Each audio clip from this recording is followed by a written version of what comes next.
Assalamualaikum warahmatullahi wabarakatuh. Ana Mufti Rifuddin Taki. Di sini saya akan menjelaskan tentang mengupas tuntas 5 syarat mutlak taubat nasuha. Sebuah renungan berdasarkan penjelasan Ustadz Khalid Baslama. Teman-teman yang dirahmati Allah, setiap manusia pasti pernah melakukan kesalahan dan dosa. Tidak ada satupun dari kita yang bersih dan khilaf. Namun, sebaik-baiknya orang yang berbuat salah adalah mereka yang mau kembali dan bertobat kepada Allah Subhanahu wa Ta'ala. Dalam sebuah ceramahnya, Ustadz Khalid Baslama menyampaikan sebuah pembahasan yang sangat berharga mengenai taubat nasuha. Beliau menekankan bahwa taubat yang tulus tidak bisa dilakukan sembarangan. Syekh rahimahullah menyebutkan ada 5 syarat mutlak yang harus dipenuhi agar taubat kita benar-benar diterima oleh Allah Subhanahu wa Ta'ala dan menjadi tameng yang menyelamatkan kita dari siksa api neraka.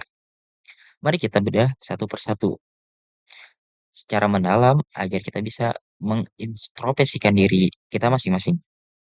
Yang pertama, syarat yang pertama, ikhlas, yaitu ikhlas murni karena Allah. Syarat pertama dan yang paling utama adalah ikhlas. Apa makna ikhlas dalam taubat? Artinya, seseorang mengutus untuk berhenti dari dosa dan kembali kepada Allah betul-betul karena mengharapkan pahala dari taubat tersebut, serta disadari rasa takut yang mendalam akan azab Allah jika dia tidak bertaubat. Dan banyak orang yang keliru dalam memahami hal ini. Mereka mengira sudah bertaubat, padahal mereka berhenti dari maksiat. Hanya karena merasa tidak enak dengan pasangannya, takut kepada orang tua, atau menjaga gengsi di hadapan teman-temannya. Dan di sini, Ustadz Khalid menegaskan bahwa taubat seperti itu belum cukup. Taubat adalah ibadah yang sangat agung. Rasulullah Shallallahu Alaihi Wasallam bersabda dalam sebuah hadis yang artinya Allah tidak akan menerima suatu amalan kecuali amalan yang dilakukan dengan ikhlas murni untuk mengharapkan wajahnya. Jadi, tanyakan lagi pada hati kita.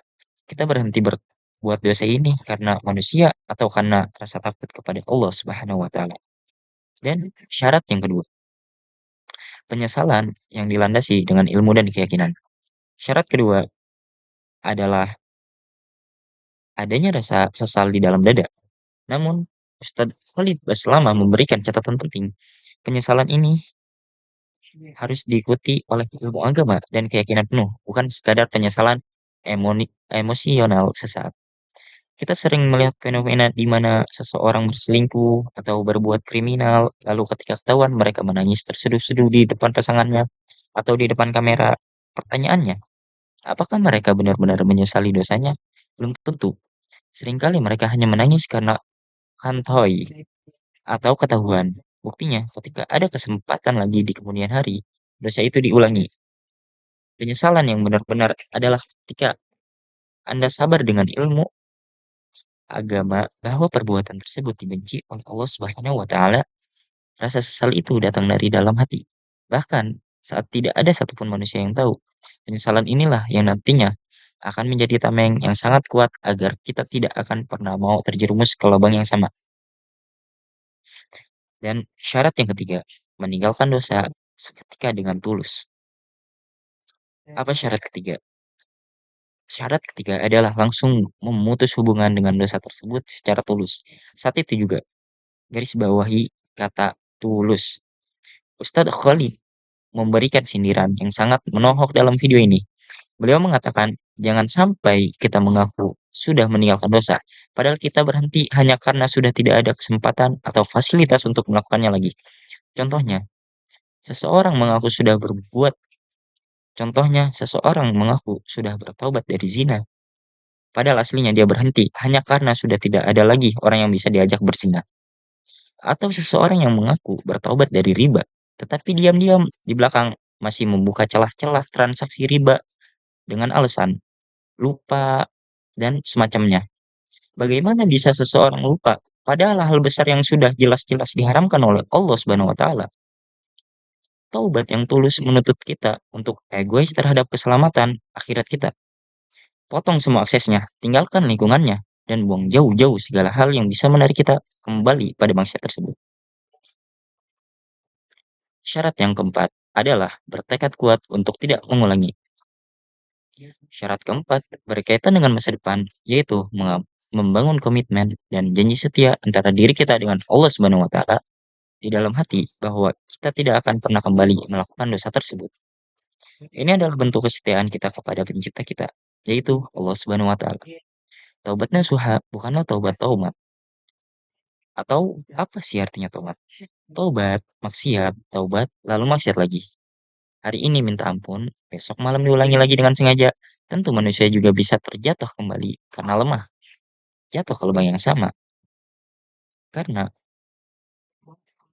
akankah karena lupa atau hmm, keimanannya tidak kuat dan ini.